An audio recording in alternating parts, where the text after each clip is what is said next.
Hello, Who viewers. It's me here. It's JT. It's live at 6 on Sunday, the 29th of March, 2026. Hello, how are you? Hope you are well. Hope you're all happy and keeping healthy out there. Been a very mixed day weather-wise here. I don't know about you lot, but it's been all right. Sunny at the moment, but it's been quite rainy. But there you are. Live at 6. Yes, this is the show where anything can go. It usually involves me kicking off, which I'm not really going to necessarily do in this one because I need your help with something, because I am very unclear about something, and we're going to be coming to that, I promise you. Let's just see who's in the chat. Nice to see you. Legion of James is saying, oh, it's freezing up here. Oh, is it really? All the way up there where you are? Oh, no, that's a shame. Frankie Stanish wants to know, who forgot to change the time? Yes, it's British summertime here now, isn't it, everybody? Yeah, I'm so excited. I was supposed to get an extra hour in bed, but I couldn't sleep properly last night for one reason and another. Goodness me, I know, but I didn't forget to change the time. Do you find that a lot of your devices now actually just do it automatically? You know, you wake up and you're, what time is it? And you're like, oh, do you know what I mean? Good to see you all. Thank you for joining me. Hi, Stephen Braddock. Craig's here as well. Darren Reed wants to know, what are we putting to rights tonight? I don't know if we're going to put something to rights on this thing, actually, Darren, because I think it's going to be one of these things where I'm going to have to wait to see what I'm going to be talking about. So let's crack on, and I'll tell you what's on my mind today here on Who's Views Live at 6. A lot of nonsense gone on this week, as you know, and a lot of that is to come up at 8 o'clock tonight in the headline show, where we're going to be talking about He Who Must Not Be Named, and you know who. Yes, that's all coming up at 8. But I got that particular term from a great series of books that I loved back in the day, and also from all the hype and the films and everything that was around it. So you'll know what I'm going to be talking about now, because not only have we had a load of nonsense from you know whom this week, but yeah, we had a particular trailer dropping this week. Now, 3 years ago, in April 2023, when I set this channel up, one of my pilot shows, as it were, was tying in with the fact that Harry Potter had been announced to be coming back for a new generation, as they always say, as a television series. A television series. So they were going to be doing at least one series per book at that time, they were saying. So obviously the first series was going to be The Philosopher's Stone.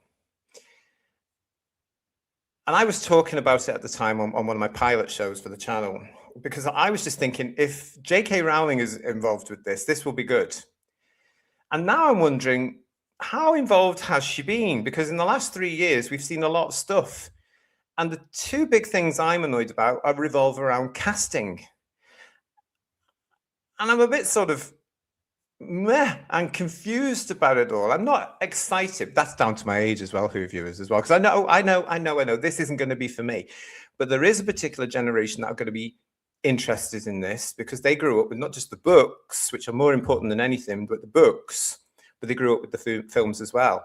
And between you and me, Who viewers, the films were, for me, okay. They cut a hell of a lot out of the films for time reasons. Otherwise, it would have gone on in a Lord of the Rings type way.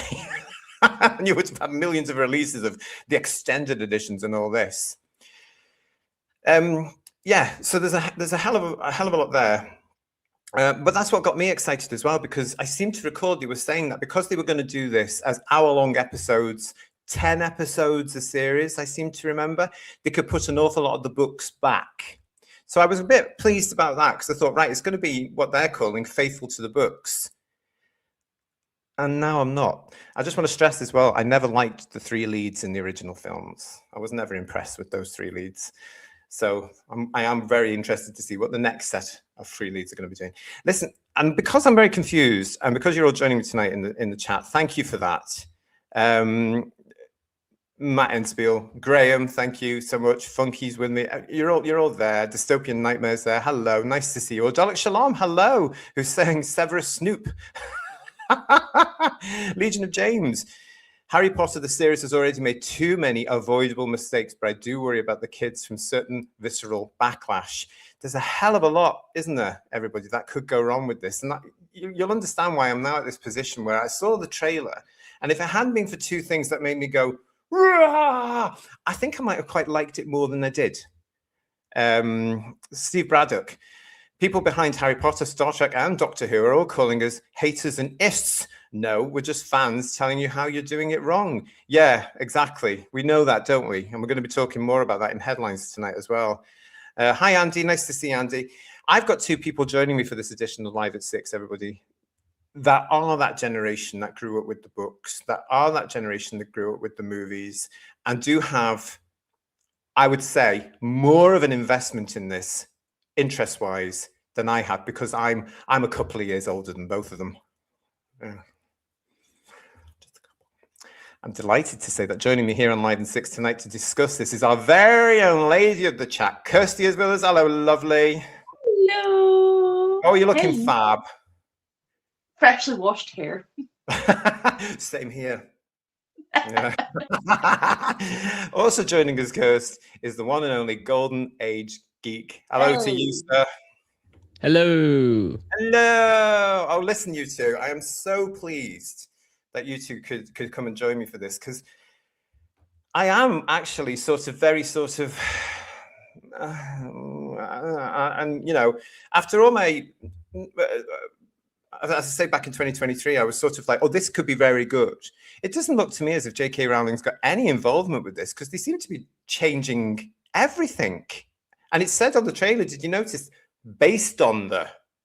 That's what I was most surprised about, that they put her name on the trailer, because I thought maybe they'd omit her name just because of backlash from certain crowds. Yeah, that did surprise me when I looked at it. I thought, oh, yeah, but it is there. What did you think about that, Kirst? Did you notice that too? Yeah, I thought she would be a she who shall not be named sort of scenario, that would just be like, yeah, let's brush this under the carpet. yeah. I was actually surprised, because I'd also been reading that it was coming out April 2027. So Yeah. the fact it's actually coming out at Christmas time is a big surprise as well. Do you know, to be honest though, Kirst, I seem to recall, we've talked about this before, haven't we? And I seem to recall, Golden Age, that they did say back in 2023 it would be out, the first series would be available on HBO Max, which is now, of course, available in the UK, showing the up-and-coming Harry Potter, and really playing on the fact they've got Friends as well, which was a massive show for my generation. It was huge. You know, everybody watched Friends, unless you were working like me, and you had to catch up with it. But anyway, it was a case of like, you know, they're pushing it. It's going to be available, and they did say, I seem to recall, they said it was going to be available for Christmas 2026. So it's it seems to be on target for them then, you know.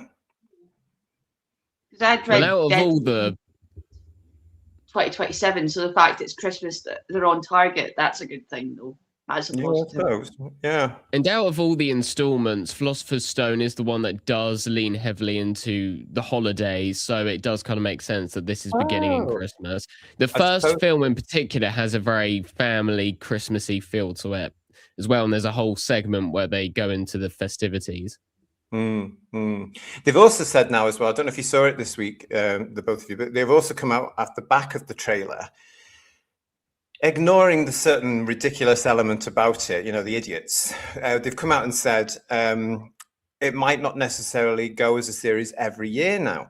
So the original thing I thought, and I'm sure they said this back in 2023, that there'll be a series a year for the next 7, possibly 8 years. I thought, bloody hell, that's a huge commitment. That's going to take its toll on the young people. Where they change the cast halfway through to give them a break or something. But now they're saying it's going to be every other year. So you're looking at the new 3 leads, of course, who could be in their 20s when they finish this thing. This is if it gets that far, because we don't know what television's like these days, do we? We don't know if this is going to be a hit or a miss. It might do a Discovery or a Star Trek Starfleet Academy. Do you know what I'm saying? It's the Stranger Things effect, isn't it? It will take them 5-6 years to do another season, which is ridiculous, and they'll be in their 30s when they're supposed to be playing 15-year-olds. Do you know what? That's a very good point, because I know you and Kirst both watched Stranger Things. I did, but it got too much for me because it was every other year, and I thought I can't be done with that. You know, I was growing up, for heaven's sake. I had other things to do as well, of course. But, you know, just, oh, no, I couldn't be done with that. Listen, we've got this as well, saying that, actually, Golden Age. Funky is saying to us, the poor lad playing Harry will probably be 40 before the series finishes. It's yeah, you know, I hope he's getting lots of money. And even James, my problem is that now I think I'm just too punch drunk and jaded by everything that's been done to entertainment, that now I just have it in me to be open-minded or optimistic about anything new. Legion James, mate, I'm exactly on the same page with you. You know, I was more excited about the Masters of the Universe trailer than I was about this Harry Potter one. Wasn't I, Kirst? I was texting Kirsty going, have you seen this? At the mouth regarding the Masters of the Universe. That's all I've heard since the trailer came out from reviews. You are going to see this film. We are doing a review on it. But in the case of Harry Potter, it would suck even more than all these other franchises if it does come out and it's rubbish, because Harry Potter is such a self-contained story. Yeah. All they have to do is follow the books. It's not as if they're adapting comics where there are thousands of issues where they can choose where they go. The books are very strict. So they have the entire blueprint right there. It's not like they really have to do much thinking. They can literally just follow the books. It's not rocket science, is it, Golden Age? I mean, it's absolutely brilliant. Everything is in there for you. And I'm going to have to go back and I haven't done it yet because other things have happened, but I'm going to have to go back and dig out my original copy of The Philosopher's Stone from 1998, 99, whenever it was, and reread it, because I've forgotten most of it now because I'm getting old. One of the things that happens in the trailer that came back to me is the cutting the hair bit. Yeah. That's in the book, and I completely forgot that. It keeps growing back, doesn't it, in the book? Yeah. So yeah, that was nice that they're going to delve into more of the contents that we missed from the movies. Yeah.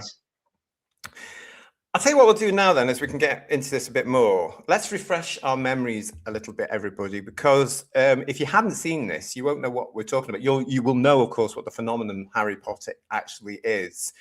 Of course you will. Hi, John Steed and William Orlock, who have just joined us. William saying to us, guys, decent writing these days is rocket science to these writers. Yeah, I know. And one of the writers of the series admitted that he hasn't really even properly read all the books. So, massive red flag there. Yeah, really? A couple of years ago, there was a big hoo-ha because there were some interviews conducted with these writers. And one of the guys said, well, I haven't really read all the books. And to be fair, we don't really have to be that faithful. We can go in other directions if we want to. I'm like, no. That's ridiculous. I mean, Kirst, you might know more, but I've heard certain rumors that JK isn't very happy with any of this at the moment, but the agreements were signed and what have you. I mean, I don't follow everything on the social media because you never know what's true and what's not true. But have you heard anything about which she's happy about this or? No, I had heard she was involved, and then it was more on the back burner, and the guys from like House of the Dragon and Succession were going to be more involved. And then there was the whole kind of kickoff when the cast got announced, and the gentleman who's playing Snape, there was a bit of a tit for tat sort of thing that he was given chuck and dirt and she was not taking it. So that's all I've heard. I've not really heard much about her real involvement in it. I know she's signed a lot of papers, and obviously a lot of stuff will have been signed because of it's her IP, it's her baby. But not so much anything regarding that. No. Okay. Well, it might all come out in the wash, as these things tend to do. Let's have a look at the trailer then, boys and girls, ladies and gentlemen, are we? So that if you haven't seen this, you know exactly what we're talking about. From the HBO site, of course, here on the Tube of Who, let's have a look at the trailer. I told you. You are a normal boy. And you're going to start acting like one. You think you're something special? There is nothing special about you.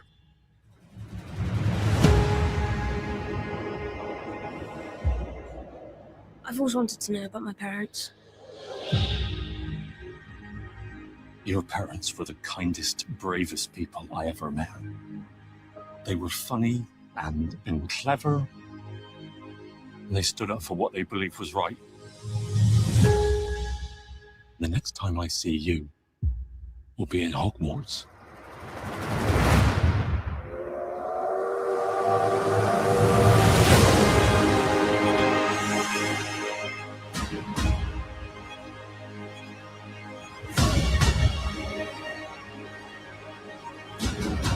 Mr. Potter, I think we can expect great things from you.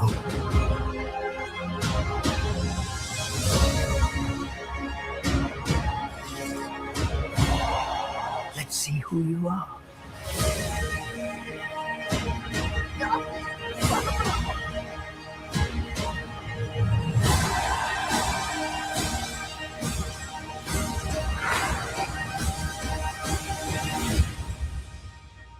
Are you really Harry Potter?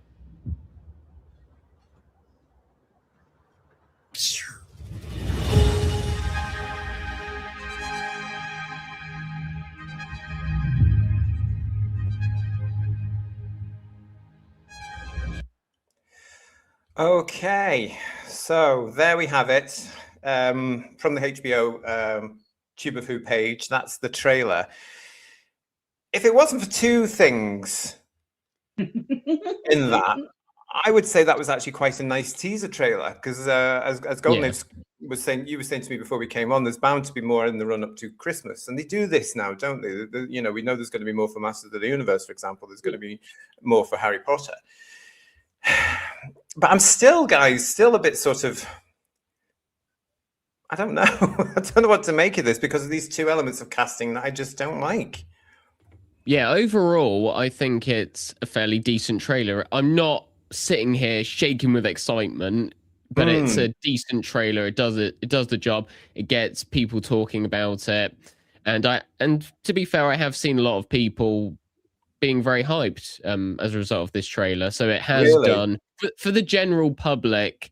They are talking about it. They are excited about it. But when it comes to diehard fans who are looking in at the more finer details, that's when you get into the territory of nitpicking, which I do have some nitpicks, but also I do think there are some genuine concerns. Okay.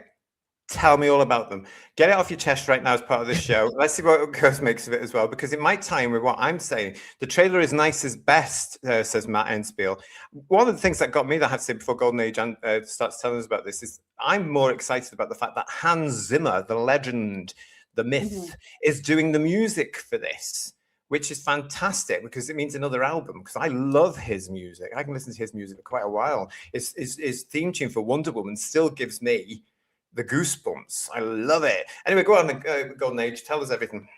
Well, firstly, about the music, I'm still sort of in two minds about whether they're going to reuse certain tracks, because it's my belief that they will reuse Hedwig's theme, which is kind of seen as the main Harry Potter theme, or have some variation of it, because Hedwig's theme is more than just the Harry Potter theme. It's used in the video games, the theme parks, the Fantastic Beasts films. It's kind of the universal Wizarding World theme, not just isolated to the film. So I think they'll either reuse that or there'll be some variation on it.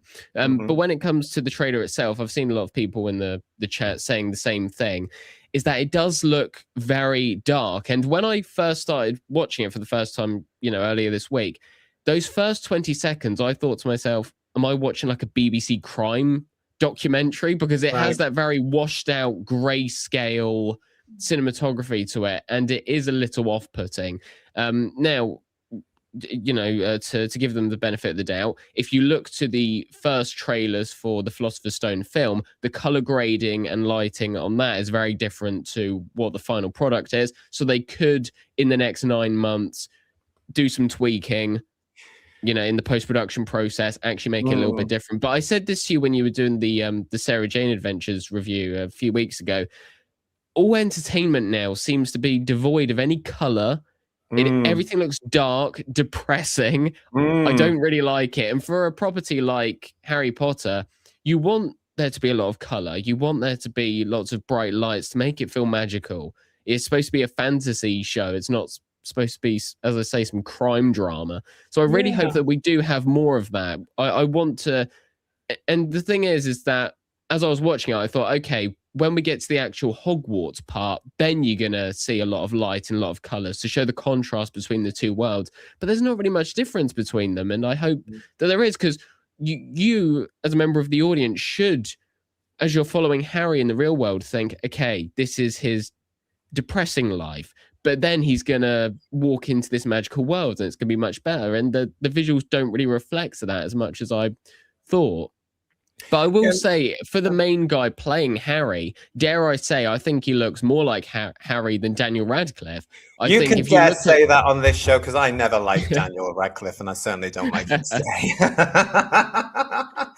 You can say that. You've got a good point there, hasn't he, Kirsten, about the colour? Because I really do think the industry really it's so shallow in everything, isn't it? But it wallows in all this, oh, we've got to make it dark and gritty. No, The Philosopher's Stone is probably, out of the 7 books, the lightest of them all, Kirst. Yeah, I mean, the films are famous for the color grading getting darker and darker as the films go on. Yeah. The Philosopher's Stone is very bright. Chamber of Secrets, a little bit darker. Prisoner of Azkaban is the main turn where things really start to get darker, then Goblet of Fire, and so on and so on. And so for this to start out very dark, oh my God, is it going to be like 0% brightness when we get to Deathly Hallows? Yeah, it's a good point, isn't it, Kirst? Yeah, it is that I've always, with my job, I've always said like light and fluffy, medium fluff, and then really Prisoner of Azkaban is when caca hits the fan, and that's when it all goes Pete Tong, and that's when it's dark and it's gritty, and you can have all the light and things that you want. This Philosopher's Stone is more, it is Christmas. You want that kind of, as you say, the contrast of the rubbish of the Dursleys to then, God knows why, but Hogwarts is his home, it's his happy place, it's his comfort. So you want to see in a safe element that, okay, this is where it's slight safe space for our protagonist, that it's okay here. And then throw in the elements. But definitely as well, I do think the wee boy looks more like the illustrations than Daniel does. And I'm a bit like you, I've always found Daniel a bit weird. I just thought Kirst and Golden Age, but then I'm older than you two by a couple of years. You know, when I went to see this thing in 1999 at the Pictures, and you know, we were reading the books at that point because they were still being published. There was a massive brouhaha. I was in London, and everybody on the tube, when London was proper London, was reading a Harry Potter book. It was amazing. You know, the whole thing was quiet. It was at much politer times. Everybody, I'm not exaggerating, everybody had a Harry Potter book. So when we went to see The Philosopher's Stone at the Odeon in Leicester Square, we were so excited and watching this. And I just didn't rate the 3 main leads at the time at all. I just thought, oh God, they're awful. And I'll be very honest about that. And I don't think I changed my opinion as they grew up. Well, yeah, apparently Emma nearly didn't get cast. The only reason why she got cast is that she was on the phone first. And if J.K. Rowling had seen her in person, it might have actually not gone to Emma. It was Emma on the phone actually invoking and almost bringing out her inner Hermione that kind of sold the deal for them to accept her. Interesting. I never knew that. The new young lady that's playing Hermione now, whose name I can't remember, do forgive me. And good luck to Arabella Stanton. Thank you. Yeah. Good luck to the 3 new leads, because they're bloody well going to need it, because this is a long, long time that they're going to be committed to, so we know it. The one thing as well that I just found absolutely disgusting is, regardless of what you think about we're just talking about the leads in we're just more talking about their characters, not the child actor. That's right, yeah. They're living their best dreams, they're living their best life, they're at sunset for life, really. Yeah. But the wee girl Arabella, she's done Matilda before, she's been on the West End. So I believe, which is a heavy show as well. Very physical. Yeah. So like she's proper jazz hands, Saturday school, theatre school. She's done it like probably silverware one sort of thing. Oh, Her parents had to shut down her social media account because they'd done Mm. that kind of thing, how it's represented by so and so agent. They had to shut it down and make a new one because this kid was getting so much harassment because oh, that's she doesn't ever ridiculous. listen. That's terrible, isn't it? Absolutely Yeah, well, terrible. You're just talking about the characters. We're talking about Harry, Ron, and Hermione. The golden trio from the OG from the movies. They're old enough, big enough, they're slightly older than me in Golden Age Geek, that they can handle it. And they tried, but it's a bit iffy with certain movies and certain books with how they brought it to life. But those kids, like, leave them alone. Yeah, They're you got to. that we grew up with. They didn't have to have this. I just hope those three have great therapy and people Well, behind yeah, and good education, based education. I mean, she's been very good at this because she's also played the younger part of Hermione in those fabulous sounding brand new audiobooks you can get online now as well, which are for Doctor Who fans, it's the equivalent of a lot of money invested in a Bogfanish. Because I saw this documentary on Amazon about the making of it. And I was thought like, oh my gosh, what a cast, an absolutely fantastic cast. Question. Yeah. How is it the Audible cast? I don't know about you two. For me, the Audible cast, personally, is way better than the cast that we've got for the TV show. I have no idea. I was going to ask you two that. Because Well, I've been looking at the cast for this Golden Age on this Amazon documentary about the making of these audio dramas, which sound fantastic. I've actually listened to episode 1 now, The Philosopher's Stone, or what I call episode 1, the first part of it. The quality, the depth, the sound, the passion, the narration, it's all very, very good, and it brings it to life. So you've actually got all these versions coming out. You've got the original movies, you've got the books, which are a British legend now. They're part of our, if not just British, but the world heritage as well, really. But they are so British. I wouldn't like to see anything happen to them. But now you've got, there's a lot going on here, isn't there, really? But I think you're right, Kirsty. I think I prefer the cast that are in the audio. You've got Keira Knightley, Ruth Wilson, Matthew McFadden, Riz Ahmed, Hugh Laurie as Dumbledore. Which is just like, that's phenomenal. And then you've got you've got Arabella, and then I think you might have two different guys. You've got two guys as they grow up as well. But the cast just sounds. You've got Michelle Gomez. Pardon? Michelle Gomez is there. Yeah. Yeah. Oh yeah, she got a lot of hate for from Doctor Who fans, alleged Doctor Who fans. It's all nonsense. I want to talk about the elephant in the room, of course, which is the casting of this. Now, this does wind me up. There are two elements of casting here I don't like. Papa Smurf, or whatever his name is, who, of course, is, in my eyes, totally miscast as Snape. And I'm very concerned about the other things I've heard both of you about this week. These bits and pieces on social media that I'm sure you've both seen, where they have allegedly rewritten Snape's character to justify the fact he is black in their version. Because if you don't know, in the books, there's an element later on in the books where Harry's father, James Potter, teases and in effect bullies a younger Snape. Also, Lily, Harry's mother, rejects Snape for James. Now, when you've got, as originally written in the books by the wonderful J.K. Rowling, a very pale, whiter than white, translucent type gothic figure, you can get away with that, I would say, in this crazy world that we're in. But if they keep that in the series, guys, that's going to look like ism. Yeah, and I've been talking about this with people for many months, back when he was rumored to be playing Snape. It's absolutely ridiculous. And just like with the child actors, nobody has any problems with the actor himself. So, anyone who kind of misconstrues what we're saying as, oh, you just hate the actor because of this, be quiet. We're talking about characters, we're talking about his suitability for this role, and he's not suitable for this role, and it's absolutely ridiculous. And in fact, I have seen over the past few days more like African Americans getting frustrated over this because they've been going, right, we're fans of this as well. This doesn't work. We don't want this. And there are black characters within the show, and they should be faithfully represented as well. You don't have to you change another character. And Snape is probably the third most important character. I would say Harry, Dumbledore, Snape. You don't change those, but they have.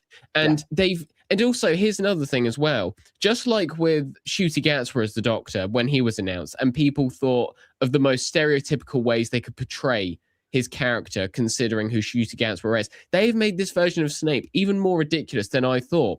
When that first photo came out, and he's wearing a zip-up jacket, gold rings, dreadlocks. If I didn't know any better, I would say this is an actual racist parody because it's so ridiculous.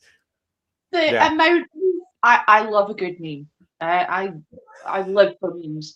But the amount of memes that I like sent one to you before we started of people have made with the photo of Snape with the zip up and they've put like a do-rag on him and he's got a bottle of Hennessy and Popeyes. And just really, really bad sort of things. The stuff that I've found, it's quite uncomfortable that they've put this actor out into this situation and he's let this happen as well. And it really is. And the more come you along. think about it. Sorry, go on, Nate, go on. No, I was going to say it's just more disturbing and more kind of weird the more you think about it. So the first film the first series is going to have Harry being very doubtful and suspecting of the only black teacher, only for the actual culprit to be a guy in a turban. Yes! What are they doing? Exactly. And then also you have the fact that in Prisoner of Azkaban, Neville, his worst fear is going to be this black teacher. All these teachers are going to be and again, whether deliberate or not, they're going to put those connotations onto it. And also I do want to link in with the casting of Hermione as well, because my thoughts on that are a little bit different. Now, as much as I agree with a lot of what JK's campaigned about and all that sort of thing, she has spread a lot of revisionist BS about Hermione as well, because she's always made the point, I didn't specify what Hermione looks like. Yes, you did. There are many direct quotes I can pull from all the books. I thought there was as well, actually. Yeah, so she's been a bit on that as well. But in fairness to Arabella, if you hear her in interviews and you hear her on the audiobooks, she does sound how Hermione should. In many ways, she kind of sounds a bit too much like Emma Watson, and I hope that she isn't just a duplicate Emma Watson. I hope she does her own thing with it. But at least with her, I can say, okay, she probably did impress the casting directors. They probably did look at her performance and go, right, she is actually suitable for this. But when it comes to Snape, that's just totally in the wrong. And again, I do think they're going to introduce a lot of modern day isms into it, because if you take Hermione and Snape, they are the two characters that face discrimination, who face a lot of bullying by other people. Remember, in I think it's in Prisoner of Azkaban, the book at least, or maybe Goblet of Fire. This is, of course, not included in the films because they didn't have time. Hermione kind of frees the elves from enslavement. And again, so there's all these things that can be linked back to these characters. And I'm thinking, right, these two characters, is it a coincidence that they've changed them in particular? I think they're going to introduce some of that into it. And you mentioned how James bullied Snape. It's much worse than that. They hang him from a tree at one point. And I think in that way, you're going to have a bunch of all-white school bullies bullying this black student. And inevitably, connections are going to be made. And I can already picture all the articles in my head at the moment, most likely from the Metro as well, that place. And it's gonna be something like how the Harry Potter show reflects our society of today, what it says about so and so. I can just picture it right now. And it's ridiculous. It doesn't need to happen. There are themes of discrimination and bigotry in Harry Potter, but it's done allegorically. It's not done in this over the top, in your face way. And they're just going to ruin it. They're going to make James, Sirius, and Remus look like racists. They're going to even make Lily look a bit like a racist because she's got this friendship, sort of romantic relationship with Snape, and I'm afraid that they're going to include something in it to say like James kind of threatened her and said that she couldn't be with this black man. I think it's ridiculous. It doesn't need to be here. And And again, Snape is a character you do not change, and he's one of the most vital characters to this story. And they've Yes. and as much as people may want to cope and say, well, it doesn't matter that they've changed him, it does.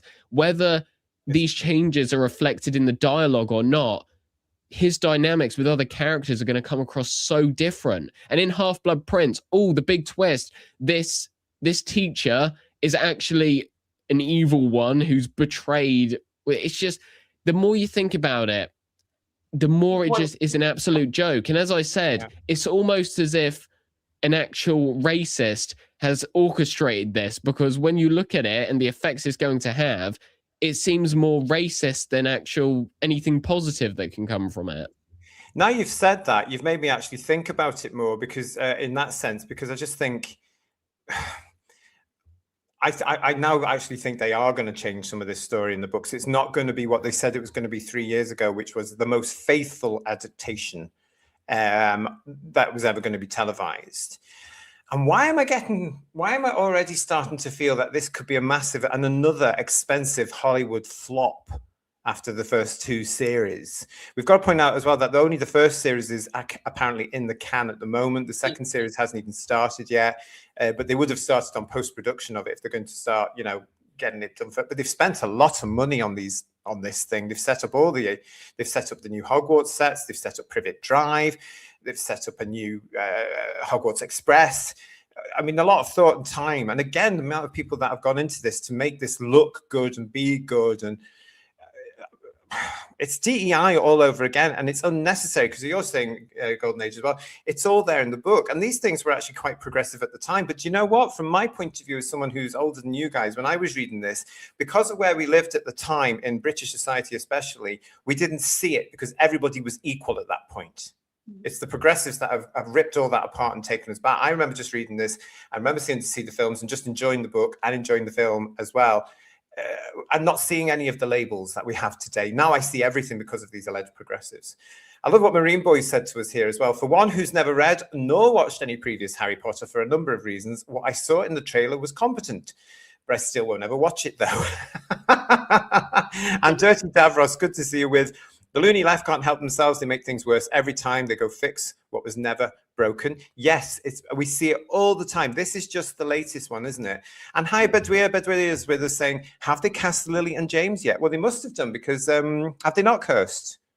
Well, there's nothing. Well, they might have and just not had a press release yet, because it's the same with Voldemort.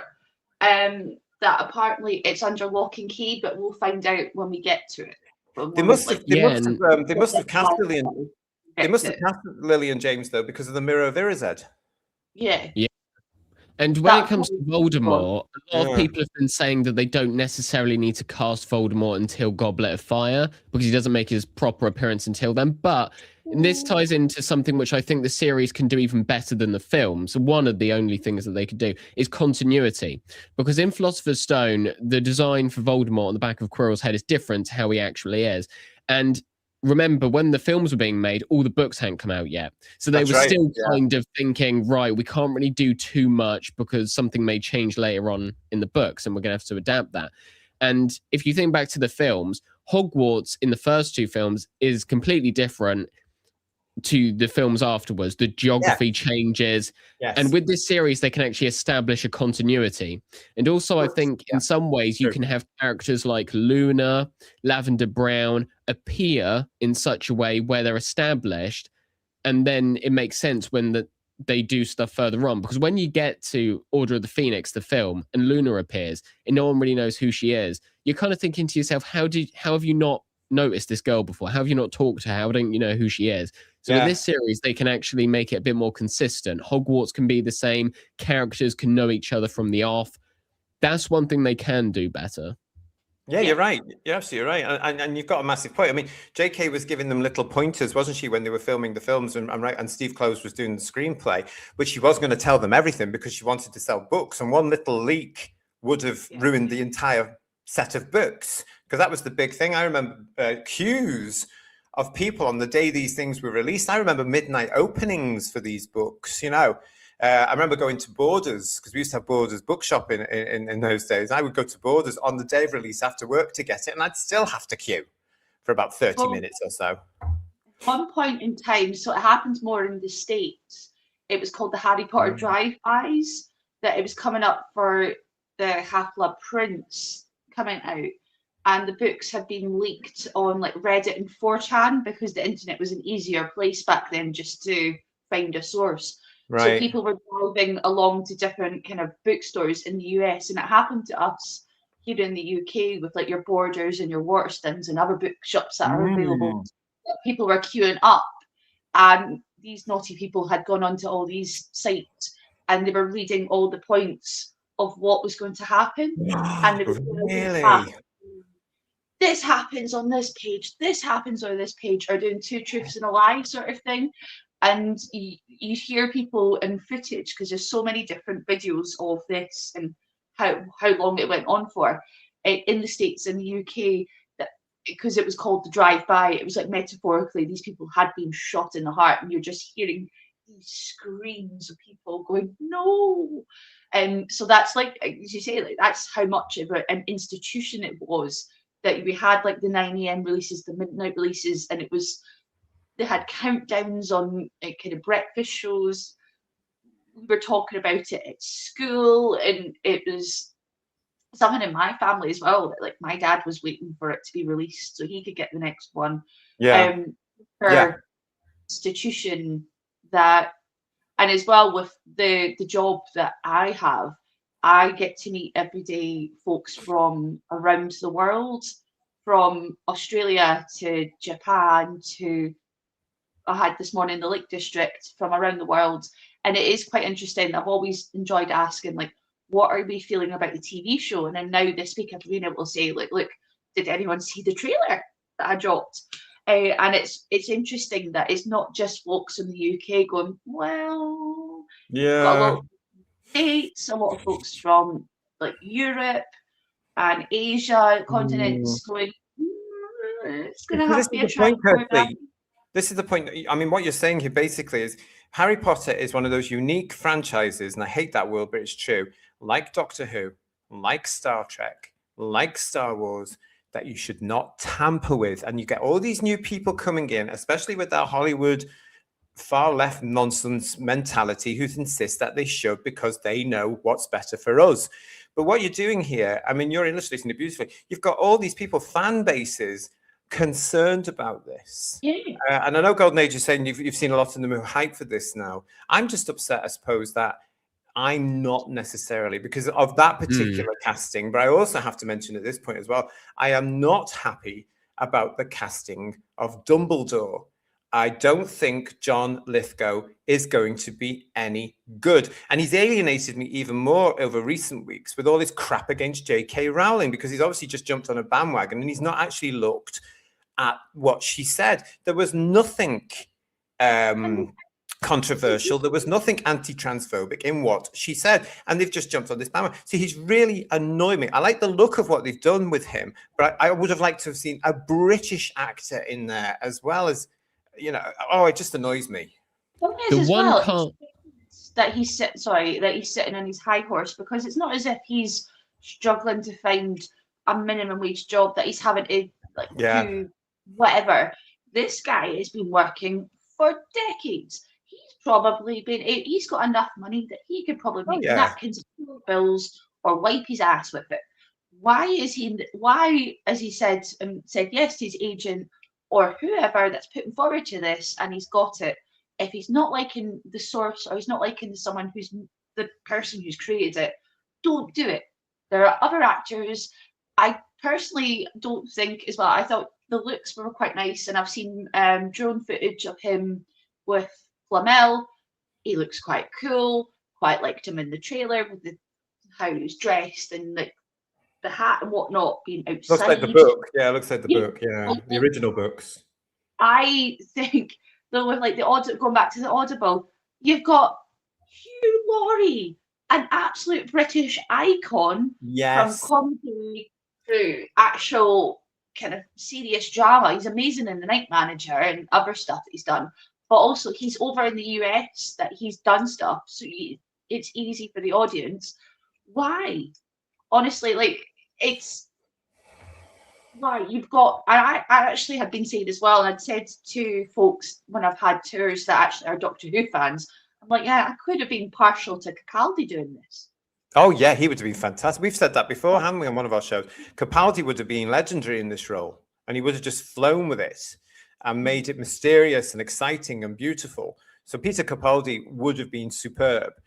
But John Lithgow, for me, it's, you know, I was thinking in preparation for this show, both of you, I was thinking to myself, this is going to be one of those shows for me that is absolutely 100% truthfully gonna have to wait till I see it, because you know, I'm trying to give the benefit of the doubt to Papa, whatever his name is, and I'm trying to give the benefit of the doubt. Thank you. And I'm trying to give the benefit of the doubt to Lithgow, even though I don't like him and never have, and I think he's terribly miscast. It's as though they just went, "Oh, we really need a big Hollywood name in this." You didn't look at the original films, for heaven's sake. Okay, you had Richard Harris as the original Dumbledore, who was a big Hollywood name, but he was also it was also of British origin.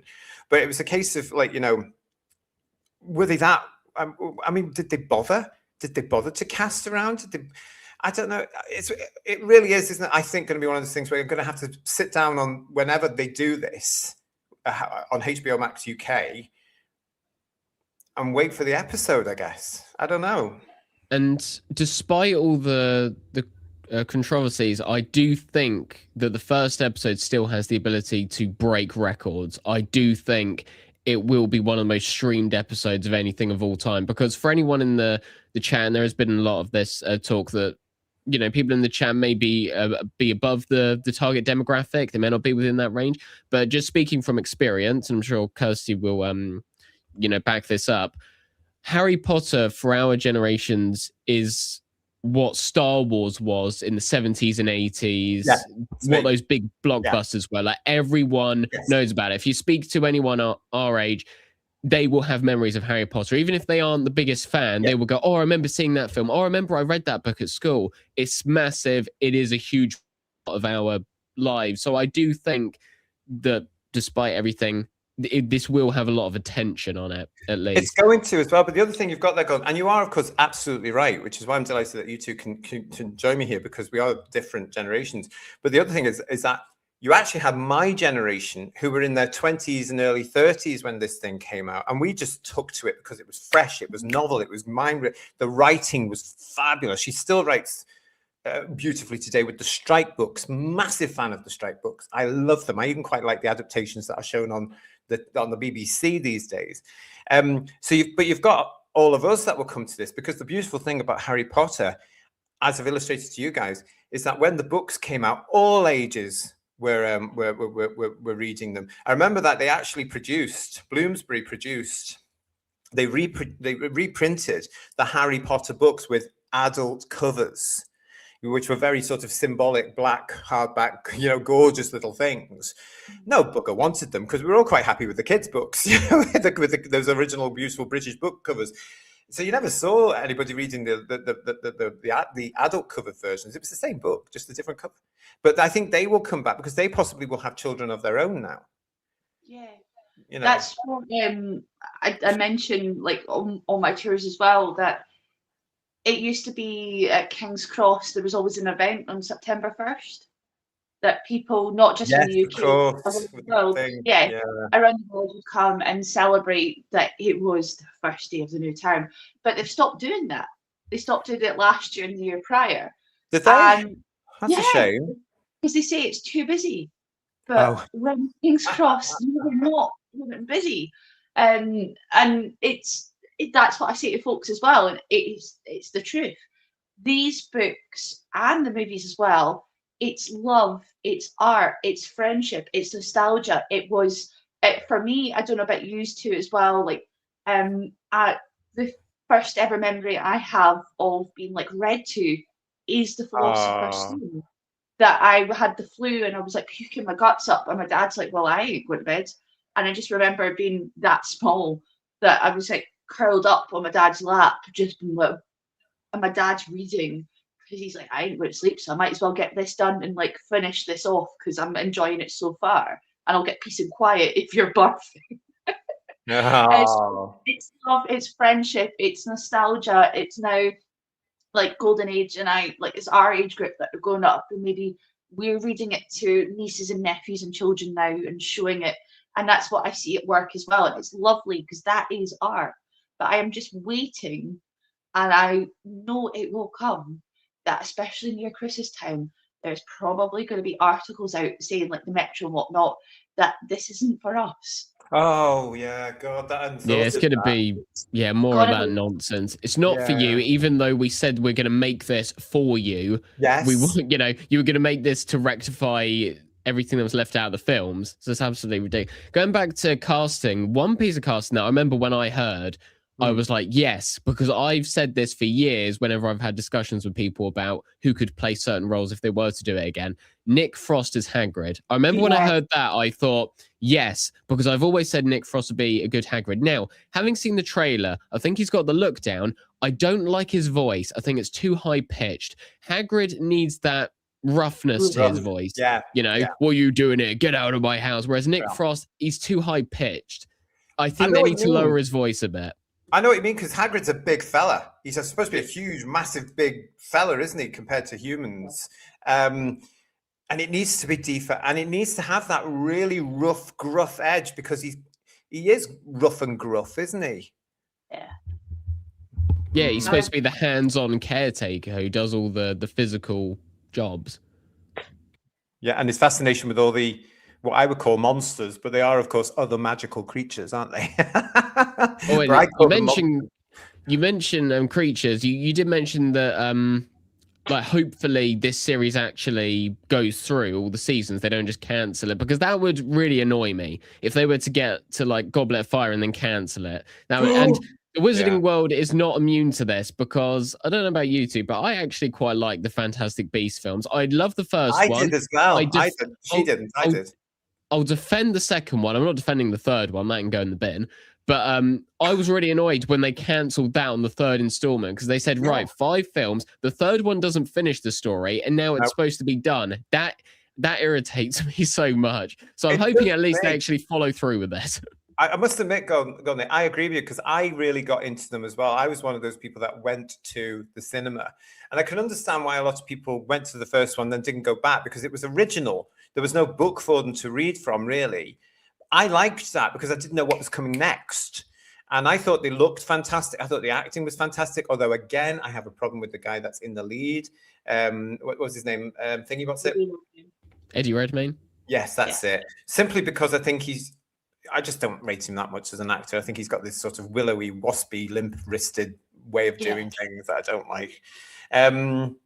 But yeah, I mean, you know, I enjoyed those films, but like you, I was really annoyed when they said, "Oh, we're not going to do this." And then they announced about a year later, they announced this remake of in the series, and I thought that's why they're not going to bother. They don't want these two things going. It would be very frustrating for any new people coming to these series as well, if they've invested time. This is apparently 10 episodes, Who viewers, 10 episodes in each series. That's 10 hours. That's what I got really interested in 3 years ago when you announced this, because I thought, the 10 hours is enough to do justice, I think, to the book without cutting too much of it out, putting the ghosts back in, putting the little scenes back, characters that are now lost because of the films. Peeves. You only find in the book. You can bring them back. Peeves, yeah, famously famous on the cutting room floor from the film. But there's other little characters in there as well, like a lot of the classmates and stuff that are. These books are really go through the term stuff, which is why I think the fascination with the books were there, because you got into it. You wanted to go back to Hogwarts every time the new book came out. You know, you really look forward to it. And each book has multiple Quidditch matches. They go proper in depth with all the lessons. Like there's the astrology class. There's chapters on that. And JK really thought of, right, if this was an actual school, how would it operate? How would the subjects go down? And you can actually believe that it would be like that, because everything's so laid out. And so you can believe, right, this would make for an interesting subject, because this is what they learn about. This is what they learn about today. This is what they learn about in this class. It's so thought out. It's also based on a school system that I recognized. Because when I was a kid, you did have, in the school I went to, certainly you had houses. and then you had your class that you would go to as well. So I recognized that immediately. So I loved all that. And I think the kids did too. I mean, I seem to remember, you two might not remember this, but I seem to remember around about Chamber of Secrets time, it could have been Prisoner of Azkaban, on the book front, not the movies, but the book front. Apparently there was a surge in youngsters in United Kingdom wanting to go to boarding school. Because they thought it would be like Harry Potter. And I always thought that was hilarious, reading that one day. I thought, oh, bless them, they have no idea. But, you know, I don't know. We're coming to nearly the end of the show, guys. Concerns from you two or not about this, or how are you going to be like me? And what are you thinking? Where we're at today, having seen that? I think as well, coming from like what you and I went through, JT, last year and the year prior with Doctor Who. A lot of it is just that I'm kind of just, and it's I can't. With like the Marvel stuff as well, with some of the stuff, and they're not being faithful. I'm just kind of like, another one. With this one, it is kind of thing that it's a try before we buy sort of thing. I do just hope that, okay, it isn't as big as what Tolkien did, but he created a world. So is she. We never really got the full gusto from it from the movies. That it's with all these books, as you say, with the lessons. But she's got all of this that we can play with. That I hope that we get that and more. As for us, that it's just a nice nod to what we had when we, all three of us, were growing up as adults into the world with it, but also for the next gen that they get something special with it. It is a try before you buy, because we can't, again, with all the stuff, we have to still remain slightly positive and go, well, we can't always instantly go, well, this is going to be utter pish. That we never know. We might be pleasantly surprised. So it's, who knows what else we can find, because I've been watching loads of kind of drone footage and people are seeing kind of set pieces and it actually looks quite nice.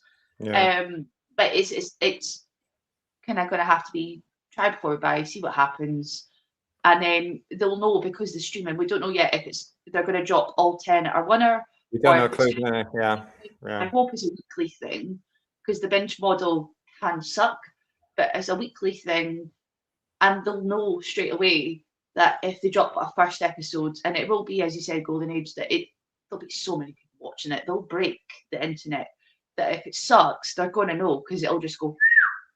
Yeah. What do you think?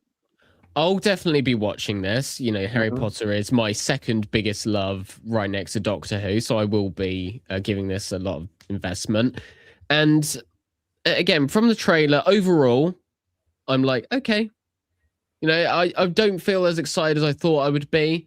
And I was actually quite surprised when we got the trailer, because I didn't think there'd be that much footage. I thought maybe there'd be like 15, 30 seconds, not a whole like 2 to 3 minutes. That's what shocked me. But I will be watching this. I hope it's great. Again, I don't want this to be rubbish. But if it is, like, I've got the films and the books, and I know the films deviate from the books quite a bit, but having grown up with the films as well, I unapologetically love them. You can lay all the criticisms you want. It's not going to distract from my love from the film. So, but I hope for the younger generation that they actually get to grow up with this as well, because, you know, I grew up with a lot of great entertainment. I want the younger people who are in my position that I was in years ago, I want them to actually have some fond memories and not have to, you know, be dreading the next thing that comes out. And again, we've talked about the Snape casting. That does ruin it. I think, if anything, I'm kind of expecting the series to be great, just except for all the Snape bits, really. That's where I'm at right now. But everything else looks... You say Golden Age is a massive character. He's so important to the story. He's integral. And then there are some nitpicks I could have again about Nick Frost's Hagrid, his voice a little bit. Ron as well, he speaks a bit too kind of like middle class, whereas Ron is the Weasleys are supposed to be working class family. So again, but that doesn't ruin it for me. We'll see more as time goes on. Hogwarts at the moment feels a little bit kind of small scale. I want it to feel a bit more grand. So I hope when further trailers come out, we get to see more of that. I think it will break records regardless. I do think this could be one of the most talked about things ever, especially in the streaming age. Again, I really want this to be good. I really do, because I love this series. I want there to be a lot of greatness that comes from this. And I think there will be a lot of lows. I do think there'll be a lot of highs as well, as we get to see Peeves in live action. We'll get to see all these other characters. I do think there's going to be a lot of greatness from this. But if anything, the bad things are just sort of stains on what could be an otherwise pristine show. And that's what really bugs me. Yeah. Well, this is just the start. We've had the first trailer. There will be more. Harry Potter and the Philosopher's Stone is arriving on HBO at Christmas this year, 2026. We're going to have to wait, I guess, and let's see if we become enthusiastic about it or if we're disillusioned about it. Yeah, let's just have a look. We'll see. To Kirsty, our lady of the chat, to the Golden Age Geek, thank you so much for coming and chatting to me about this. I've been looking forward to chatting about this all week because I just had to get certain things off my chest because I don't know where I stand with it anymore. I really don't. But thank you so much. I look forward to seeing. We'll come back and we'll talk about anything else they put out. Thank you for watching us. Don't forget to give us a thumbs up. If you're new to the channel, please subscribe to the channel, or hello. And thank you for subscribing to the channel. If you are one of our oldie subscribers, it's great to see you. Thanks for joining us. We are going to be back in an hour's time here on the channel with your big show here on Sunday. It's Headlines.